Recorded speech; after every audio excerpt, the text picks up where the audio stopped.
Menyesal kami percayakan kau. Saleh. Kawan jenis Kenapa kau ada kat sini? Ha, tu. Inilah hantu durian tu. Itu hantu. Ya, tu. You memang jadi hantu durian. Nak kau orang kampung. Yang makan semua makanan tu. Kenapa kau beritahu? Aku dengar tu. Apa nak jadi?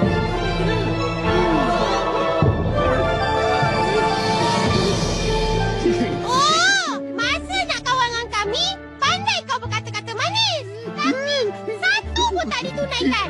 Kau memang tak boleh dipercayai. Tak boleh percaya langsung.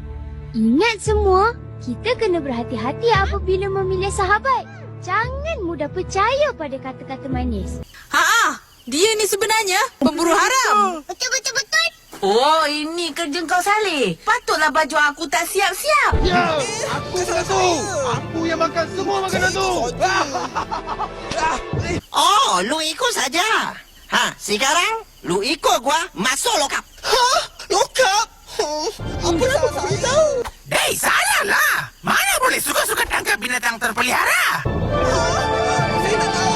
Saya ikut Pak Baik Negasi. Oh, masa nak kawan dengan kami, pandai kau berkata-kata manis. Tapi satu pun tak ditunaikan. Kau memang tak boleh dipercayai. Hei? Pak Mak yang dengar sing. Siapa dia orang tu? Pandai-pandai nak buat kecoh kat kampung. Tak boleh percaya langsung. Ingat semua, kita kena berhati-hati apabila memilih sahabat. Jangan mudah percaya pada kata-kata manis. Walau apa pun alasannya, jangan bersahabat dengan kera. Tapi satu pun tak ditunaikan. Sekarang lu ikut.